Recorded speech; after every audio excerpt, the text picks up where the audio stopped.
Assalamualaikum warahmatullahi wabarakatuh. Alhamdulillah wassalatu wassalamu ala rasulillah habibina sayyidina Muhammad bin Abdillah wa ala alihi wa ashabihi wa mawalah maba'at.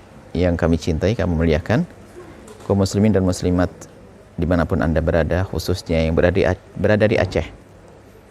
Kami ingin menyampaikan kepada anda semuanya, bagi yang punya putra putri yang ingin belajar ilmu dunia dan ilmu akhirat, jangan salah dalam memilih sekolah. Terpenting adalah urusan akidah, keimanan.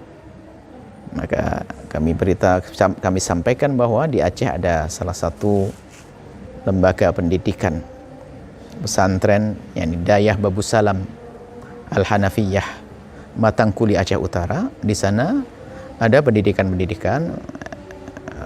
SMP, SMA, dan juga diniyah formal, ngaji, dan juga pesantren. Insya Allah bagi yang belajar di tempat tersebut, insya Allah akan mendapatkan ilmu akhirat khususnya, karena itu pondok pesantren, dan juga insya Allah ilmu dunia. Dan juga di sana ada Ma'had Ali yang sama dengan S1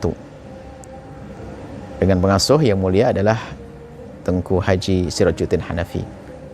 Semoga Allah menjaga anak-anak kita, keluarga kita, agar tidak salah dalam memilih sekolah. Dan semoga Dayah Babu Salam Al-Hanafiyah terus berjaya. Penerus-penerus daripada Tengku Haji Hanafi, penerus-penerus beliau diberi kekuatan, keistiqomahan dalam berjuang, keikhlasan. Dan yang mulia Tengku Haji Sirajuddin semoga menjadi sebaik-baik penerus dan bisa mendidik para santri untuk menjadi penerus dakwahnya baginda Nabi Muhammad SAW. Ini saja, Masya Allah. Jangan lupa doakan kami. Nuhibbukum fillahi. Kami mencintai anda semua karena Allah Subhanahu wa Ta'ala. Assalamualaikum warahmatullahi wabarakatuh.